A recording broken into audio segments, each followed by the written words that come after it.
पिरू आणणार आहे ना पप्पा? पिरू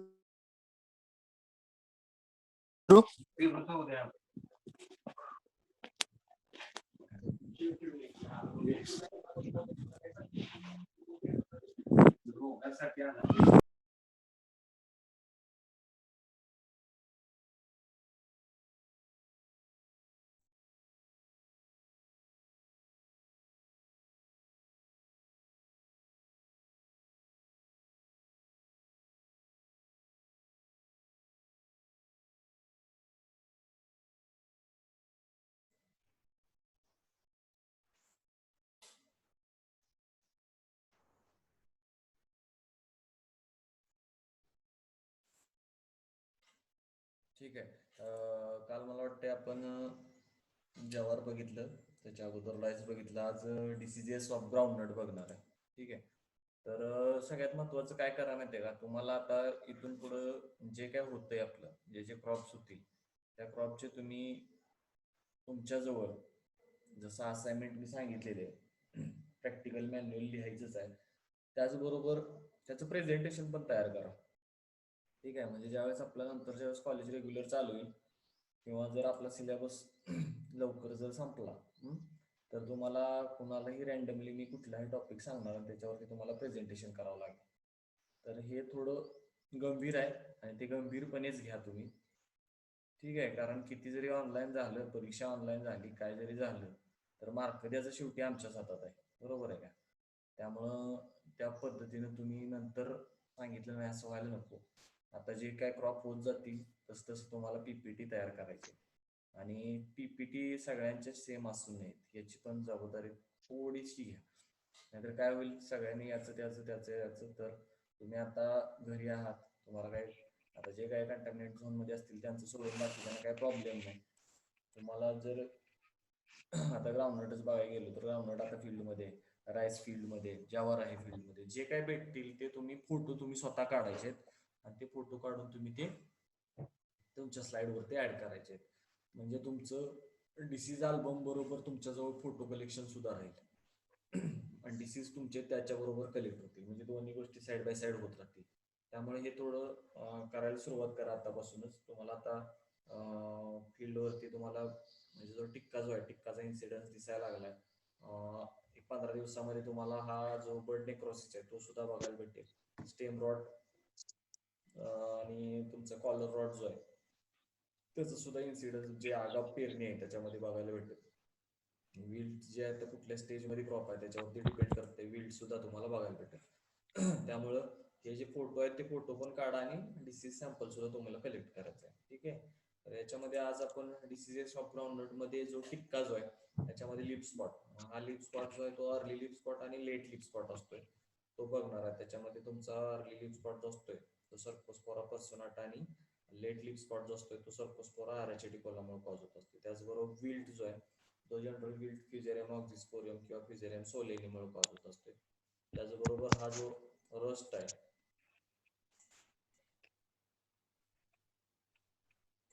हा रस्ट, त्याचबरोबर कॉलर रॉट, स्टेम रॉट आणि बर्ड नेक्रोसिस हा कशामुळे ट्रान्समिट होतं हे सगळं आज आपण इथं बघणार आहे. तर सुरुवातीला आपण तुमचा हा जो टिक्का आहे त्याच्यापासून सुरुवात करूया. तुम्हाला जो कॉझल ऑर्गॅनिझम सांगितला त्याच्यामध्ये अर्ली आणि लीट, अर्ली लिप स्पॉट जो आहे तो सर्कोस्पोरा अरेचिडिकोला आणि लेट लिप स्पॉट जो आहे तो सर्कोस्पोरा पर्सोनाटा. त्याच्या परफेक्ट स्टेज इथं दिलेले आहेत. ठीक आहे. त्यानंतर आता इथे तुम्हाला डिफरन्शिएट करता येईल त्याच्या कॅरेक्टरवरून. त्याचबरोबर आपण त्याची सिम्पटम्स ऍक्च्युअल कशी दिसतात ते सुद्धा बघूयात. तर याच्यामध्ये जर आपण सीझनली बघितलं तर नावावरूनच येते अर्ली, म्हणजे अगोदरच्या स्टेजमध्ये येतो म्हणून त्याला अर्ली म्हटलं जातं आणि नंतर येतो म्हणून त्याला लेट म्हटलं जातं. आता याच्यामध्ये डिफरन्शिएट जर करायला गेलं त्याचे जे स्पॉट्स असतात त्या स्पॉटमध्ये बघायला गेलं तर तुम्ही ते सर्क्युलर आणि इरेग्युलर स्पॉट जे ते अर्लीचं इन्फेक्शन जे आहे त्याच्यामध्ये बघायला भेटेल. आणि जे लेट लिप स्पॉट असतात त्याच्यामध्ये तुमचे जे काय सर्क्युलर स्पॉट्स जे आहेत ते बघायला भेटतात. परंतु याच्यामध्ये सुद्धा जे नंतरच्या स्टेजमध्ये जर तुम्ही बघितलं तर पूर्ण ते जे सर्क्युलर स्पॉट्स आहेत ते कोएल्स होतात, एकत्र होतात आणि खूप मोठे लार्ज पॅचेस त्याच्यावरती तयार होत असतात. ठीक आहे. आता याच्यामध्ये जे ऍक्च्युअल सिम्पटम्स किंवा स्पोरलेशन जे आहे ते स्पोरलेशन कुठं बघायला भेटतं? Leaf surface where first and most spores produce. म्हणजे जे स्पोरलेशन जे आहे ते अर्ली लिप स्पॉट असतात, त्या अर्ली लिप स्पॉट मध्ये अप्पर साईडला म्हणजे पानाच्या वरच्या बाजूला तुम्हाला स्पोरलेशन झालेलं बघायला भेटतं. आणि जे लेट लिप स्पॉट आहे जो सर्कोस्पोरा पर्सोनाटामुळे कॉज होत असतो, त्याच्यामध्ये तुम्हाला पानाच्या खालच्या बाजूला जे आहे ते स्पोरलेशन झालेलं बघायला भेटतं. आता याच्यामध्ये कलरचं बघायला गेलं, colour spot of upper lip surface त्याच्यामध्ये light brown to black tending towards brown म्हटले, आणि त्याच्यामध्ये brown to black tending towards black. म्हणजे तुमचं काय होईल, सुरुवातीला तपकिरी कलर कडून तुमचं ब्लॅक कलर कडे होईल, त्याच्यामध्ये तुमचं म्हणजे सुरुवातीला लाईट ब्राऊन कलर असणार आहे. त्याचबरोबर याच्यामध्ये येलो हॅलो म्हणजे तुम्हाला त्याच्यामध्ये एक पिवळ्या कलरचं असं ते कडा निर्माण झालेली दिसेल, तिथे तुम्हाला दाखवतो पुढं फोटोमध्ये आहे ते. त्याचबरोबर colour of spot on lower lip surface म्हणजे पानाची खालची बाजू जी असेल, तर हे आयडेंटिफाय करा. म्हणजे एवढं सगळं बघायची काही गरज पडत नाही, तुम्ही इझिली ते आयडेंटिफाय करू शकाल की बाबा हा लेट लिप स्पॉट आहे आणि हा अर्ली लिप स्पॉट आहे. तरी पण तुम्हाला डिटेलमध्ये जर बघायचं असेल तर पानाची खालची बाजू जी आहे त्या पानाच्या खालच्या बाजूला जर ब्राऊन कलरचा जर टिपका दिसत असेल तर तो अर्ली लिप स्पॉट असणार आहे. जर ब्लॅक कलरचा टिपका दिसत असेल, ब्लॅकिश पॉईंट दिसतात, ब्लॅक डॉट डॉट्स दिसतात, तर तो पूर्णपणे लेट लिप स्पॉट असतोय. तर अशा पद्धतीने तुम्ही तो आयडेंटिफाय करू शकाल. इथं बघा सिम्पटम्स मध्ये दिले बघा, brown to black circular to irregular in outline म्हटले बघा हे. ठीक आहे. त्याचबरोबर सराउंडेड बाय येलो हॅलो, मागापासून जे येलो हॅलो सांगतोय ह्या पद्धतीने तुमचा येलो हॅलो जो आहे तो अर्ली लिप स्पॉट मध्ये दिसत असतोय. अजून एक फोटो आहे पुढे दाखवतो त्याच्यामध्ये. आता याच्यामध्ये बघा स्मॉलर मोर सर्क्युलर. ठीक आहे. याच्यामध्ये बघा मोर सर्क्युलर म्हटले त्या पद्धतीने, आणि जी बॅक साईड पानाची म्हणतो in early stages this brown spots are not surrounded by yellow halo. म्हणजे तुमच्या अर्ली स्टेज मध्ये जर लेट लिप स्पॉट असेल आणि तो अर्ली स्टेज मध्ये असेल तर तुम्हाला येलो हॅलो दिसत नाही. हे जे मागाशी म्हटलं लेट लिप स्पॉट मध्ये हे पानाच्या मागच्या बाजूला जे ब्लॅक स्पॉट दिसतात ते असे असतात. ते बघा येलो हॅलो जे तुम्हाला म्हणायचं आहे. तर अशा पद्धतीने हे येलो हॅलो जो आहे तो तिथे तुम्हाला दिसतो. त्याचबरोबर जर आपण हे जे आहे हे सॅम्पल घेतलं, त्याची स्लाइड तयार केली, त्याचं चॉपिंग केलं, तर तुम्हाला त्याचे सर्कोस्पोरा जो आहे तो सर्कोस्पोराचे अशा पद्धतीने स्ट्रक्चर दिसते. हे जे तुमचे कोनिडिओफोर्स जे आहेत ते अशा पद्धतीने दिसतात. आणि ह्या जे तुमचे हे छोटे छोटे तुम्हाला जे कोनिडिया जे आहेत ते कोनिडिया बघायला भेटतील. हे कोनिडिओस्पोर्स आपल्याला बघायला भेटतात. तुम्ही ज्यावेळेस याल त्यावेळेस तुम्ही ही स्लाइड बनवू शकता. अतिशय इझिली आपल्याला स्लाइड करायसाठी काही कष्ट करावं लागत नाही किंवा इझिली तुम्हाला त्याच्यावरती दिसू शकतं. तर तुम्ही ते फक्त स्लाइड करायचे आणि ते ऑब्झर्व करायचं आहे. तुम्हाला नक्की बघायला भेटेल सर्कोस्पोराचं जे स्ट्रक्चर आहे ते तुम्हाला बघायला दिसत येतं. ठीक आहे. त्यानंतर नेक्स्ट इथं बघा, इथं ऍक्च्युअल डिफरन्स तुम्हाला बघायला भेटेल अर्ली लिप स्पॉट आणि लेट लिप स्पॉट मध्ये. अर्ली लिप स्पॉट मध्ये बघा ते येलो येलो दिसतोय, आणि जो लेट लिप स्पॉट आहे याच्यामध्ये बघा हे जास्त इन्फेस्टेशन जे आहे तुम्हाला तिथं झालेलं बघायला भेटेल. आता याच्यामध्ये सुद्धा आहे. तर हे डिफरन्स करत असताना तुम्हाला मग हे आणि हा जर फोटो असेल तर इथं तुम्हाला डिफरन्सिएशन करायचं असेल तर पानाची मागची बाजू जी आहे त्या मागच्या बाजूला जर असे ब्लॅक स्पॉट असतील तर तो लेट लिप स्पॉट असणार आहे. हे इथे दिसतंय बघा. तर अशा पद्धतीनं अर्ली आणि लेट इन्फेस्टेशन तुम्ही इझिली आयडेंटिफाय करू शकाल. अर्ली लिप स्पॉट जो आहे तो कशामुळे कॉज होतो किंवा लेट लिप स्पॉट कशामुळे कॉज होतो हे जरा ऑब्जेक्टिव्ह मध्ये विचारलं जातं, तर ते व्यवस्थित त्याचे कॉजेबल ऑर्गॅनिझम करून घ्या. इथं तुम्ही बघू शकता परत हे तुम्हाला मला सांगितलं तेच येलो हॅलो, किंवा जर स्टेम वरती असेल तर स्टेम वरती अशा पद्धतीने तुम्हाला हे इन्फेस्टेशन असतंय. आणि हे जे आहे तुमचा जो टिक्का डिसीज जो आहे आपण जो म्हणतोय अर्ली आणि लेट लिप स्पॉट, तर हे कॉमन झालेलं आहे. याच्यावरती जरी म्हणजे काय याच्यामुळे खूप मोठा यील्ड मध्ये लॉस होतो वगैरे असं काय नाही. तुमच्या साईड म्हणजे अशी स्पेसिफिक रेजिस्टन्स व्हरायटी आता किती जरी म्हटलं विद्यापीठानं कुठली रिकमेंड केली असली तरी त्याच्यावरती तो येतच असतोय. थोडीफार तुम्ही दक्षता घेतली तर हे कंट्रोल करता येऊ शकतं. परंतु एवढं काय म्हणजे यील्ड लॉस वगैरे होणार आहे असा काही विषय याच्यामध्ये बघायला मिळत नाही. ठीक आहे.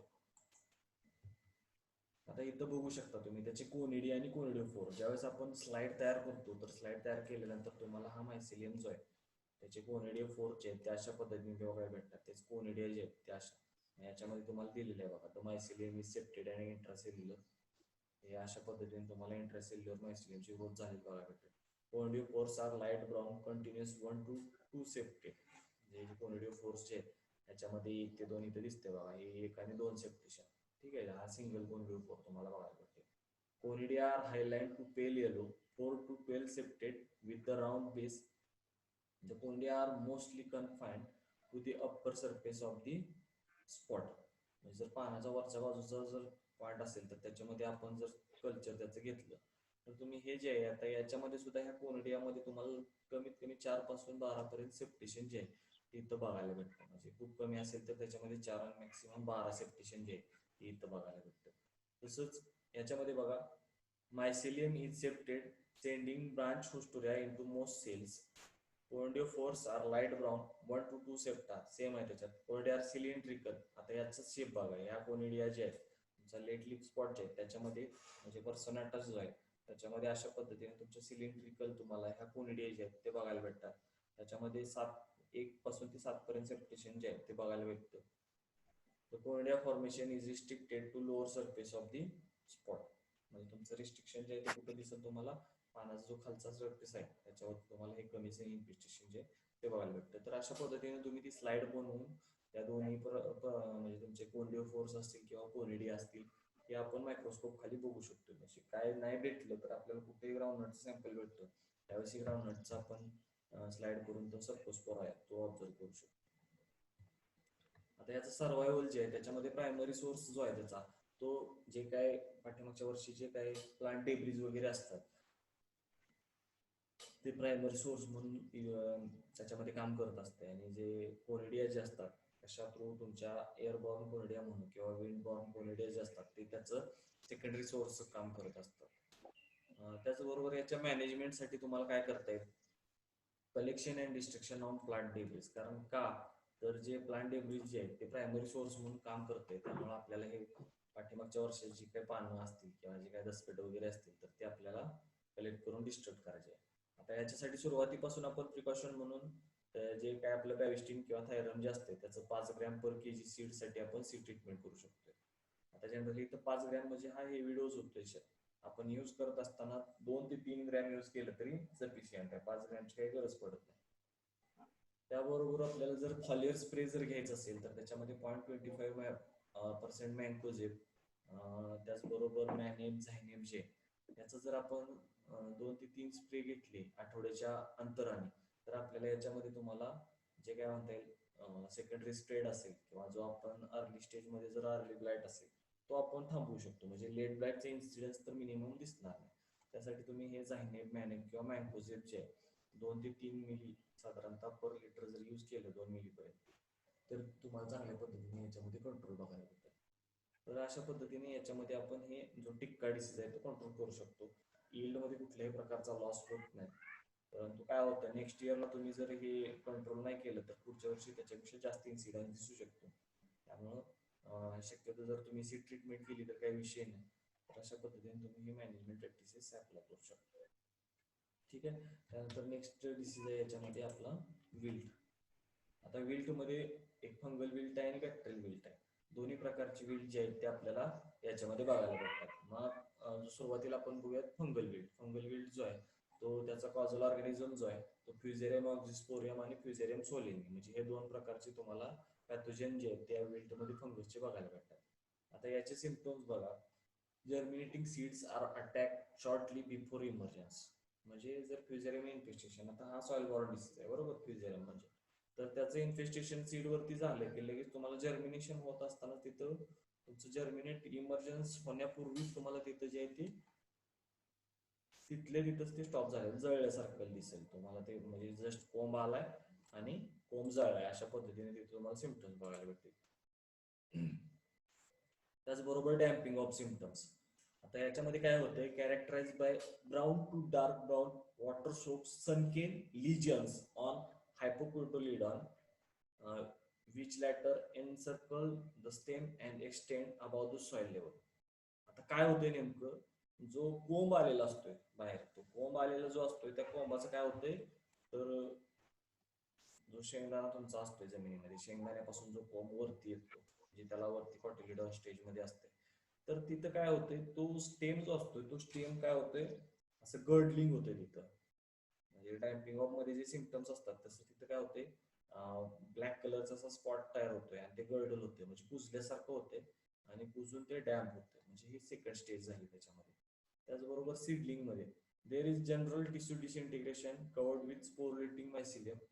Seedling become yellow and wilted. म्हणजे थोडं आता हे कसं तिसरं चौथं पान आल्यानंतर जे स्टेज आहे त्या स्टेजमध्ये तुम्हाला जे इन्फेस्टेशन जे आहे ते इथं बघायला भेटतं.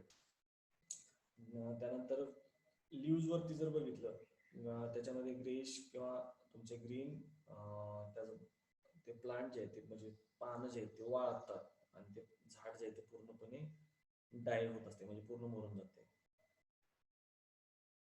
आता रूट मध्ये तुमचा अपायकल पोर्शन अटॅक. त्याचबरोबर काय होतंय जर ते स्प्लिट करून बघितलं तर त्याच्यामध्ये इंटरनली जर इन्फेक्शन असेल तर त्याच्यामध्ये व्हॅस्क्युलर ब्राउनिंग अँड डिस्कलरेशन. म्हणजे मूळ जे आहे ते मूळ जर आपण मध्येच हे करून बघितलं सरळ उभं असं कापायचं आणि स्प्लिट करून बघायचं तर तुम्हाला ते व्हॅस्क्युलर ब्राउनिंग म्हणतात ते त्या पद्धत. तसंच तुम्हाला जर हायर लेवलमध्ये जर इन्फेस्टेशन असेल तर त्याच्यामध्ये पिंकिश कलरचा असा म्हणजे पिंक कलर फॉर्म झालेला बघायला भेटतो. This fungus is also commonly associated with pod rot. म्हणजे जे पॉड रॉट होतोय तर त्याच्यामध्ये सुद्धा तुमचा हा विल्ट जो आहे किंवा फ्युजेरियम जो आहे तो काम करत असतोय. आता याच्या मॅनेजमेंटसाठी काय करायचं आपल्याला सीड ट्रीटमेंट केली कार्बेंडाझिमची 2 ग्रॅम प्रति किलो तर आपल्याला चांगला रिझल्ट भेटतोय. त्याचबरोबर जे विल्टेड प्लांट्स आहेत ते प्लांट्स डिस्ट्रॉय करणं गरजेचं आहे. कारण काय होते सेकंडरी तुमचं किंवा प्रायमरी सोर्स जो आहे सेकंडरी तुमचा इरिगेशन वॉटर थ्रू होत असते आणि प्रायमरी जे आहे ते हे सॉइल बॉर्न कोनिडिया जे असतात. म्हणजे काय होतं जर याचे विल्टेड प्लांट जर तसंच राहिलं तर याचे जे क्लॅमॅडोस्पोर्स जे असतात त्याच्या मॅक्रो किंवा मायक्रोकोनिडिया असतात त्याचबरोबर जे क्लॅमॅडोस्पोर्स असतात ते कमीत कमी 3 ते 4 वर्षापर्यंत ते सॉइलमध्ये सर्व्हाइव्ह करू शकतात. त्यामुळे काय करायचंय तर ते डिस्ट्रॉय केलं तर तुम्हाला हा इन्सिडेंट जो आहे तो कमी झालेला बघायला भेटेल. आता हा सॉइल बॉर्न डिसीज आहे त्यामुळे हे तुम्हाला डिस्ट्रक्शन वगैरे करणं गरजेचं आहे. ठीक आहे. आता याच्यामध्ये आपण परत पुढे बघूयात. जो बॅक्टेरियल विल्ट असतोय तो राल्स्टोनिया सोलेनेसेरम त्याच्यामुळे कॉज होत असतो. त्याचबरोबर त्याला आपण सुडोमोनास सोलेनेसेरम असं सुद्धा म्हणत असतोय. आता याच्यामध्ये काय होतंय wilt symptoms observe 3 weeks after sowing. ठीक आहे. म्हणजे साधारणतः 20 ते 22 दिवसानंतर हे जे सिम्पटम्स आहेत बॅक्टेरियल जर तो विल्ट असेल तर बघायला भेटतात. आता याच्यामध्ये काय होते infected plants appears unhealthy chlorotic and wilt under water stress. ठीक आहे. Infection of mature plants result in loss of turgidity. Then dark brown discolouration of xylem is seen and grey slimy liquid ooze out of the vascular bundles. आता ह्याच्यामध्ये सगळ्यात महत्वाचं काय आता fungal आणि bacterial कसं आयडेंटिफाय करायचं. फंगलमध्ये काय होतंय तर तुमची पानं पिवळी पडणार आहेत आणि नंतर ते पान जे आहे ते वाळणार आहे त्याचबरोबर झाड वाळत जाते. आता याच्यामध्ये जर आयडेंटिफाय करायचं असेल तर याच्यामध्ये काय करायचं जे तुमचे झायलेम टिश्यू असेल त्याच्यामध्ये ब्राउनिंग होणारच आहे त्याच्यात सुद्धा ते पिंकिश कलर दिसतोय. पण हा फंगल की बॅक्टेरियल कसं आयडेंटिफाय करायचं. फंगल असेल तर तुम्ही त्याची स्लाइड बनवून बघू शकता. त्याच्यामध्ये तुम्हाला मायक्रोकोनिडिया आणि जर ते फुली मॅच्युअर असेल किंवा जर त्याचं आपण आयसोलेशन केलं आणि त्याचं कल्चर जर ऑब्झर्व केलं तर त्याच्यामध्ये सगळ्या गोष्टी आपल्याला बघायला भेटतात. मायक्रोकोनिडिया आणि तुमचे क्लॅमॅडोस्पोर्स जे आहेत ते सगळं बघायला भेटतं. पण आता बॅक्टेरियल जर असेल तर काय करायचं तर त्यासाठी इथं म्हटलंय ना ऊज आउट होते त्याच्यामध्ये व्हॅस्क्युलर बंडल्स मध्ये.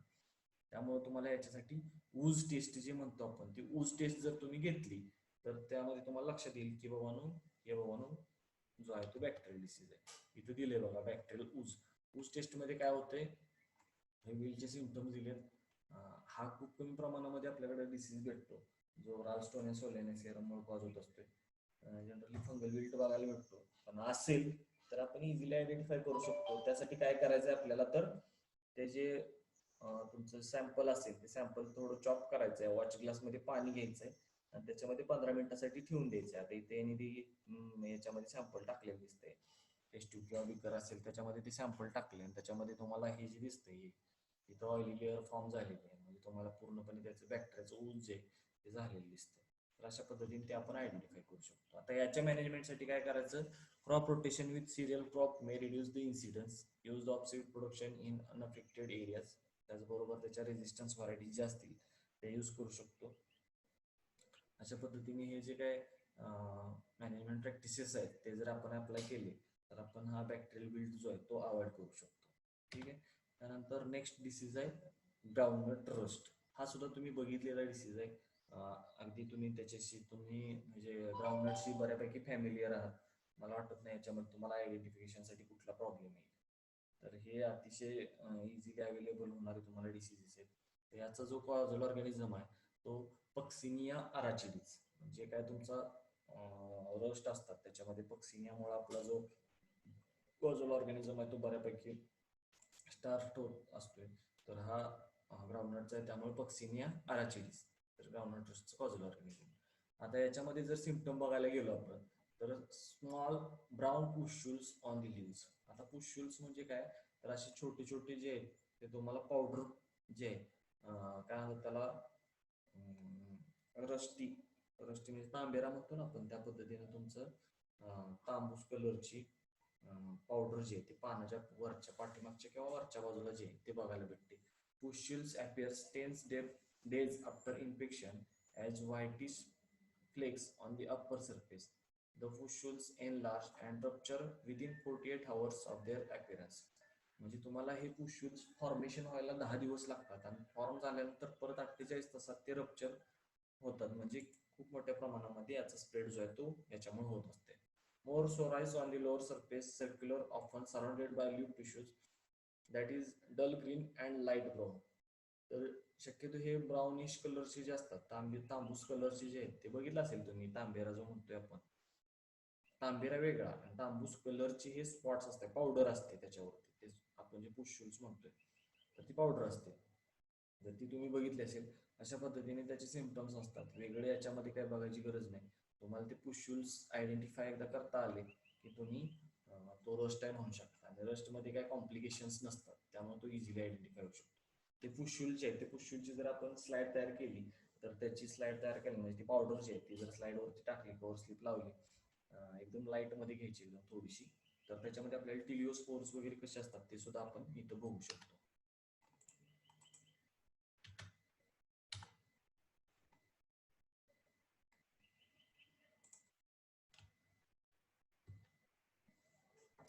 इथं परत काय म्हटलंय त्यांनी, the plant tissue surrounding the visible site of the infection becomes necrotic and irregular patches.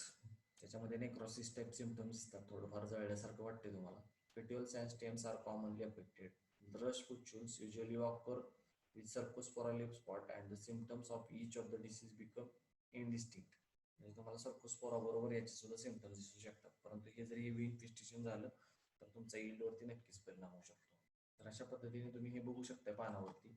अशा पद्धतीने हे जे स्पॉट्स असतात हे पूर्णपणे रशचे असतात. तुम्हाला रस्ट टिक्का याच्यामध्ये डिफरन्स करायला काही अवघड जाणार नाही. फक्त तुम्ही ते फील्डवरती जाऊन बघणं गरजेचं आहे. जर बघितलं तर नक्कीच तुम्हाला त्याच्यामध्ये डिफरन्स बघायला भेटेल. तर आपण जर त्याची स्लाइड केली तर स्लाइड केल्यानंतर तुम्हाला अशा पद्धतीनं हे जे टिलिओस्पोर्स जे आहेत ते अतिशय इझिली बघायला भेटतात. म्हणजे याच्यासाठी काही कष्ट करावं लागत नाही स्लाइड बनवण्यासाठी. ती पावडर आणायची, स्लाइडवरती टाकायची आणि स्लाइड बनवायची. तुम्हाला अतिशय इझिली तुम्हाला हे टिलिओस्पोर्स जे ते बघायला भेटतं.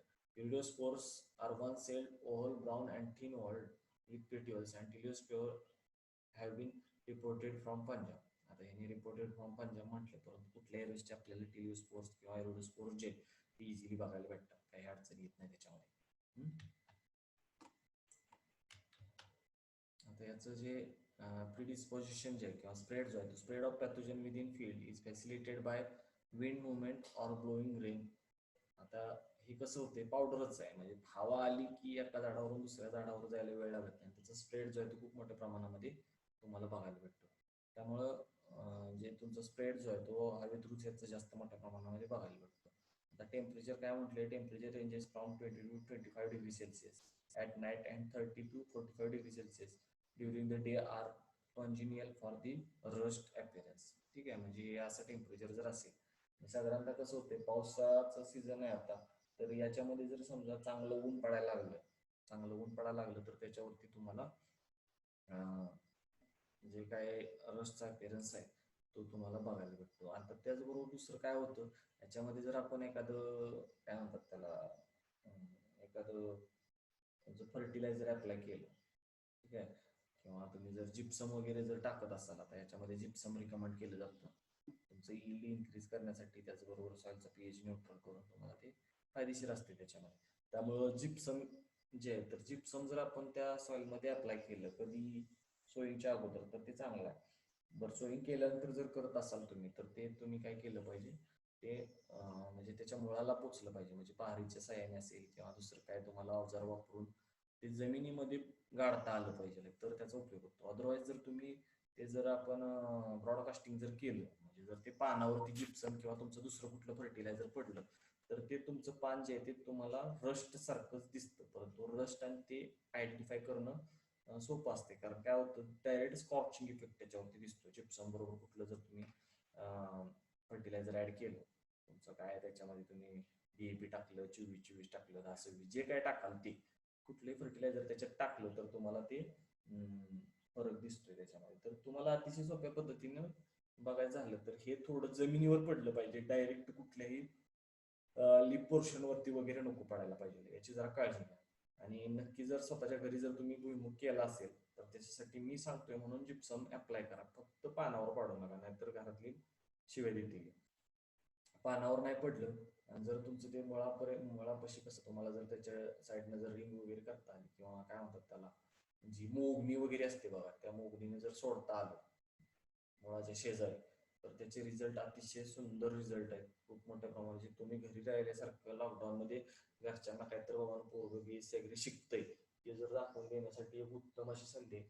जिप्सम आणि त्याच्याबरोबर जर 24-24 असेल तर एक पोतं जिप्सम म्हणजे 50 किलो, त्याचबरोबर 24-24 किंवा 10-26-26 दोन्हीपैकी जे तुम्हाला अवेलेबल होईल ते एक बॅग तुम्ही ते त्या मुळाला द्या. डायरेक्ट मुळं म्हणजे ते उपकारचीला ते मुळापाशी टाकशील ते झाड मरून, तसं न करता एकतर रिंगनं द्या किंवा मोगणीनं जर मोगता येत असेल तुम्हाला, तर जिप्सम आणि 10-26-26 किंवा 24-24 दोन्ही एकत्र नाही, 10-26-26 आणि 24-24 सेपरेट सेपरेट दोन्हीपैकी जे अवेलेबल होईल ते ते जर तुम्ही दिलं, तर तुम्हाला चांगला रिझल्ट तिथं बघायला भेटेल. नक्कीच तुम्हाला जिथं काय म्हणतात 30-40 शेंगा ज्यांना कोणाला मिळत असतील, तर त्या 40 शेंगाच्या ऐवजी कमीत कमी तिथं 60 ते 70 शेंगा तर नक्कीच बघायला भेटतील. एवढा जबरदस्त जिप्समचा आपल्या भुईमुगासाठी उपयोग होत असतो.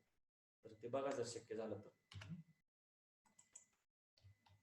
त्यानंतर याच्या मॅनेजमेंटसाठी बघा, आता याच्या मॅनेजमेंटसाठी झायनेप किंवा मँकोझेब जे आहे, तर ते जर अप्लाय केलं, कारण ते रस्ट आहे, रस्टसाठी तुम्हाला दुसरं काय काम करत नाही. आता कार्बेंडेझिम वगैरे सांगितले मी, ते कमांड जरी असलं तर मँकोझेबचे चांगले रिझल्ट आहेत. त्यामुळे मँकोझेब वगैरे जरा हे करा, त्याच्यामध्ये अप्लाय करा, रिझल्ट येईल. एवढं काही गरज पडत नाही. जर काय असेल जास्त हेवी इन्फेस्टेशन, तर तुम्ही ते अप्लाय करा. त्याचं जर तुम्ही कमी येत नसेल तर थोडं काय म्हणतात 8 दिवसानंतर त्याचं रिपिटेशन घ्या, तो स्प्रे जो आहे तो. त्याचबरोबर दुसरी गोष्ट लक्षात घ्या, जर हेवी इन्फेस्टेशन असेल तरच त्यासाठी जावं. आणि कॉन्सन्ट्रेशन जे सांगितलेलं आहे त्या पद्धतीनेच तुम्ही 0.2% म्हटले म्हणजे त्या पद्धतीनेच जावा. त्याच्यापेक्षा जास्त कॉन्सन्ट्रेशन तुम्ही वापरू नका. ठीक आहे.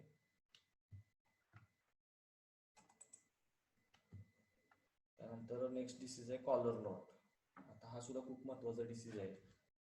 तुमचा जो अस्परजिलस नायझर जो आहे तो त्याचा कॉझल ऑर्गॅनिझम आहे, किंवा अस्परजिलस फुलवेरोलेटम ही एक वेगळी स्पीसीज आहे, आपल्याकडे काही सापडत नाही. आपल्याकडे जनरली जी कॉलर रॉट जो आहे तो अस्परजिलस नायझरमुळेच होत असतोय. तर याच्यामध्ये बघा सिम्पटम जे दिलेत, तर fungus is both seed born and soil born. म्हणजे सॉइलमध्ये सुद्धा आहेच आणि सीडवरती म्हणजे जे शेंगाचे आत किडलेले असतात, आपण काय म्हणतोय बघा, मी काय म्हटलो, किडलेले असतात. तर किडलेले शेंगा नसतात, ते ऍक्च्युली अस्परजिलसचं तुमचं इन्फेस्टेशन त्या शेंगावरती झालेलं असते. तर ते किडलेले नसतात तर अस्परजिलस इन्फेस्टेशन असते, हे डोक्यात घ्या. The disease usually appears in 3 phases. त्याच्यामध्ये प्री इमर्जन्स रॉट म्हटलंय बघा. आता याच्यामध्ये काय होते, seeds are attacked by soil borne conidia. 15 मिनिटं 10-15 मिनिटं मी सांगतो. प्री इमर्जन्स रॉट, त्याच्यामध्ये काय होते, seeds are attacked by soil borne conidia and rotten of seeds previously the seeds germinate. The seeds are covered with black masses of spores and internal tissues of seeds become soft and watery. आता हा जो Aspergillus आहे, हा Aspergillus काय म्हणतोय, soil born पण आणि seed born पण. जर तुमचं सीडवरती जर त्याचं इन्फेस्टेशन झालं तर काय होते तुमचं ते जर्मिनेट होण्यापूर्वीच म्हणजे प्री इमर्जन्स होण्यापूर्वीच रॉटिंग होते, त्याला आपण प्री इमर्जन्स रॉट म्हणतो. तर तुमचा इनोकुलम किती प्रमाणामध्ये आहे त्याच्यावरती ह्या गोष्टी डिपेंड करतात. जर तुम्ही त्या पूर्ण काळ्या पडलेल्या शेंगदाणे जर टोकत असाल तर तुम्हाला नक्कीच त्याचं इन्फेस्टेशन तिथं बघायला भेटेल, त्यामुळे ते अवॉइड करायचं आहे. किंवा जर अगोदरच्या वर्षी जर त्याच्यामध्ये इन्फेस्टेशन असेल तर तुम्ही ते टाळलं पाहिजे तिथे सो करून. आता पोस्ट इमर्जन्स म्हणजे इमर्जन्स झाल्यानंतर young seedling and cause circular brown spots on the cotyledon, hypocotyledon and stem. Brown discolored spots appears on the collar region. The affected portion becomes soft and rotten, resulting in the collapse of the seedling. म्हणजे पानाचं जसं जसं ते emergence झाल्यापासून 2 पानाच्या stage पासून ते तुमचं पूर्ण पान तयार होईपर्यंत त्या स्टेमवरती तुम्हाला हे ब्राऊन कलरचे स्पॉट्स, ब्लॅकिश कलरचे स्पॉट्स होतात आणि ते जे तुमचं पूर्ण जे झाड येणार होतं किंवा प्लांट येणार होतं तर ते कोलॅप्स होते. म्हणजे त्याला आपण काय म्हणतो रॉटिंग होते असं म्हणतो. म्हणजे रॉट होतं म्हणजे जस्ट तुमचं जमिनीवरतीच म्हणजे मुळाच्या वरचा जो पोर्शन असतो तो पोर्शन जो आहे तो जळल्यासारखा होतो, म्हणजे जळतोच समजा, कुजतो, त्याला आपण रॉट म्हणत असतोय. आणि जे मेन आपलं तिसरं सिम्पटम जे आहे ते क्राउन रॉट.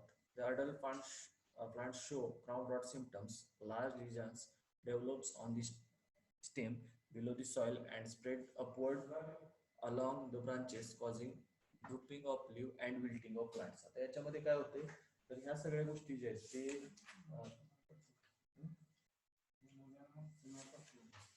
बरं एकटाच आहे का अजून?